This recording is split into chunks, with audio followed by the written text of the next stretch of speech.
I would commit some to the silver market because I think if you got a long time horizon, like 10 years or more, I can't think of something that's more that would be better than a silver investment. Since 70% of silver is a result of base metal mining, if that is down and down noticeably, that takes a great deal of silver supply off of the market. And that's what I actually expect. Is it going to be like huge? I don't know. I don't think it's going to be huge. I think it's going to be measurable. And I think we're going to have, even though we might have better production from primary silver mines, the overall will be less because we're dropping, contracting, and seeing lower living standards going forward, probably for the next few years. Sorry, just to clarify, you're saying that rising energy costs are going to restrict silver production and limit, am I understanding that right? Yeah, there's a limit to everything. And if the costs are too high, the input costs for mining in general, it could cut back. In other words, for example, take like a Pan American that has several mines around the world. There's some mines that are very marginal, and they'll just shut them down and put them on maintenance and quit mining out of them because the cost level for that particular mine is not economically effective. That's a very interesting perspective. Everyone's talking about silver rising from an ESG perspective. You got the greenification of the economy needing silver for a lot of industrial applications, which we'll talk about now or later on in the interview. But you're saying that more immediately a supply shortage is going to push up silver prices. Is it going to have a significant impact, actually, David, on the price of silver or not at all? Well, you just talked about it. Yeah, well, it could. I mean, I'm forecasting what's going on in the global economy. I think I'm pretty accurate at it. There's a lag. I mean, but markets usually forecast the future. So if I'm correct, and I believe I am, you could see a push in silver prices because of lack of base metal mining and higher costs. So some mines will become inefficient and not economically viable. And so that will cut the supply on the primary silver miners and on the base metal miners, which means kind of a double whammy. I don't want to build too strong a case here, but it is in the cards. In fact, I did in the Morgan Report a few months back, I got a question from one of our members, what's going to happen? And that was when oil was spiking, right? And what will it do? And we did the whole editorial was about the best, most effective use of money when you're in the mining sector and why you wanted to follow our advice in that sector. I won't spill the beans because I'm paid for my research, but there is a certain segment in the mining space that's much more effective and not nearly as tied to energy costs than, let's say, straight up mining. Mm-hmm. All right. Which regions you think in the world will be most affected by rising energy costs and hamper their production? Would it be mines in North America, South America, perhaps mines in Africa? Is it dependent on the region or not at all?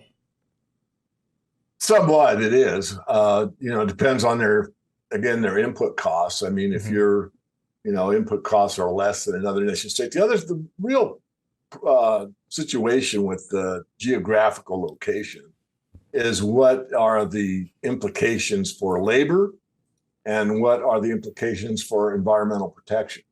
So if you are in, let's say, South America, in many instances, there's really not strict labor laws like there are in the US and Canada, where you've got to provide healthcare coverage and, insurance on the employees and all this stuff. Those costs, to a large extent, don't exist. Also, on the environmental side, although it's pretty pervasive throughout the world, most places you need to do some kind of an environmental study before you start mining. But some places are very lax and other places are very strict. That adds to cost.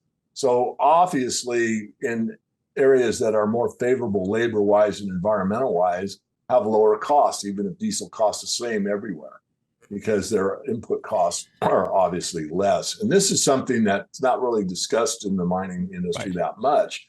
But part of the reason that almost all of the rare earth elements come out of China isn't because China is blessed with a lot of REE. Sure.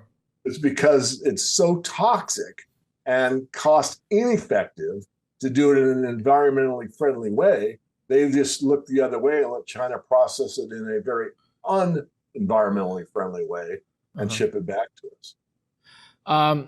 Some gold miners, not silver miners, but some gold miners have told me that energy costs are a relatively small percentage of their total costs. For example, Yamana, they claim that 5% of their total costs come from oil and gas that go into their trucks and drillers and whatnot. I'm just wondering if that's different for silver miners, whether or not energy costs are a large percentage of their operating costs, David. It depends on the mine. I mean, if Sure. you're in like a large open pit and you've got these huge tractors, I mean, these things are so huge. I don't know if you've ever seen one live. I know you've seen it on, a documentary, but I mean, you Yeah. can stand next to the tire and they'd have to put three of me on top of each other just for the size of the tire. Okay. Those are basically driven, diesel machines that are very, very costly on the price of diesel because that's an open pit. On an underground hard rock mine, you got a different dynamic and it wouldn't be as costly. So it really depends on what you're mining, where you're mining, and how you're mining. I'm just curious, going back to your statement about rising energy costs, I'm just curious as to why you think energy costs will rise, given that currently some would say that we're already in a recession. Do you normally during a recession you would foresee demand for energy go down? No, is this time different? Correct. No, you're correct. But it is supply and demand, and we're at or maybe just past the energy cliff. I'm a big believer in the peak oil situation. What we're seeing is inefficiencies in the fracking sector. Really, there's very few places that fracking makes sense from an economic standpoint. And then you're seeing depletion that is taking place rapidly through different parts of the world. Behind me in this bookcase is Twilight in the Desert, written by Matt Simmons years ago, talking about Ghawar, the biggest oil field in the world, and how it's being depleted and that the amount of oil or the flow rate is so much less than it was initially. So I think that it's going to be the supply that is going to be the driving factor, even though demand's going down noticeably. I think the supply will be going down at a higher rate. And that means what I just said, higher oil prices. Mm-hmm. Analysis. Well, let's talk about the demand side for silver then. I keep hearing that, there's going to be a surge in silver demand over the next 10 to 15 years from a variety of industrial usages. Do you agree with this statement first and foremost? And what are these industrial applications that need so much silver? Yes. I'll answer that. I just want to thank you publicly, David, for having Matt Watson on. I know that you interviewed him.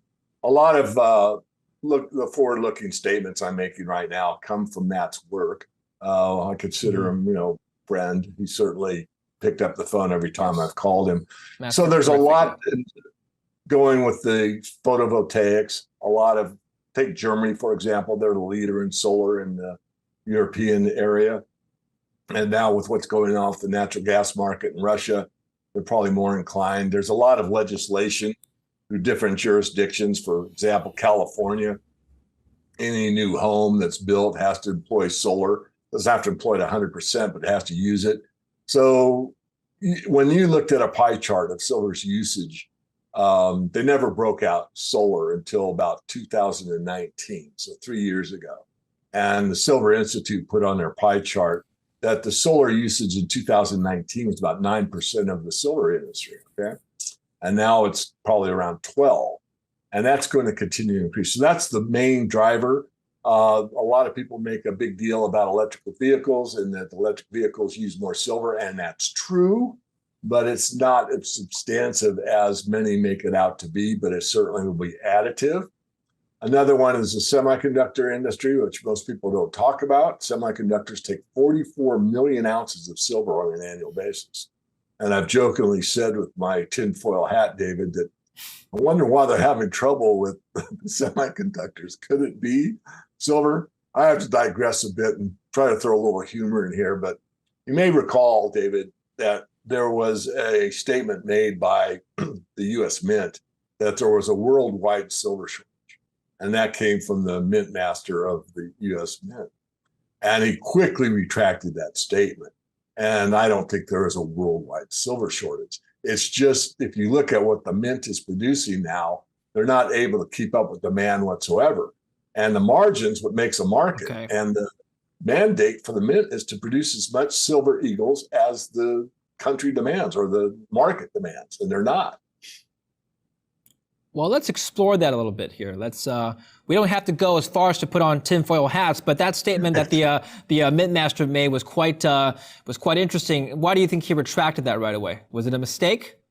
I think it probably was. I think what he was actually referring to is it was harder for them to source what's called blanks or planchettes in the industry, and they just weren't getting enough, smooth metal that they stamp into an eagle.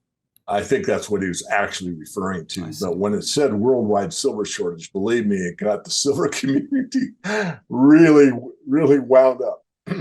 Well, speaking of silver shortage, I recall the Matt Watson interview that I did. You're right, he is very knowledgeable, and I believe that he said that in about 20 years or so, we will run out of silver if we assume that there will not be enough silver in above ground reserves, I think is what he said, to service the amount of silver that should, in theory, be needed to produce everything that we need to produce: solar panels, electric vehicles, and so on. I mean, that's not. We're not talking about, of course, mints and coins. We're talking about industrial usage of silver. Not enough silver being in reserves around the world to service our demand. Is that a concern that you have, David? Absolutely, and it was actually first stated by the USGS, United States Geological Survey. They basically said that silver would be the first element to leave on the periodic table that will be in such short supply. And that was a few years back. And based on Matt's work and my own, others, I take a lot of input. Just the industrial side alone is probably going to take, as you outlined, all the silver available at some point in time, and that's off in the future. I would say this, as far as a long-term investment or a legacy investment, if you're in your 20s or 30s and you've got, a new family and you want to put your son or daughter through college, I would commit some to the silver market, because I think if you got a long time horizon, like 10 years or more, I can't think of something that's more that would be better than a silver investment. You don't have to go whole hog or buy too much, but certainly the legacy type of investment going from generation to generation, I think silver will shine at some point, probably beyond what anyone thinks. But it's probably going to take what I call a natural corner. How do you corner the silver market? Well, you buy up all the silver that's available. And of course, that's been tried by the Hunt brothers and it's been tried in the past. But that isn't necessary. A natural corner is when industry alone sucks up all the silver that's available and there isn't any left. And that's an extreme. I'm not saying that's exactly what's going to happen, but that's a general trend. And I think we need to pay attention to it, especially if you are a silver investor holding silver in, let's say, long-term storage, because you expect the price to increase over time.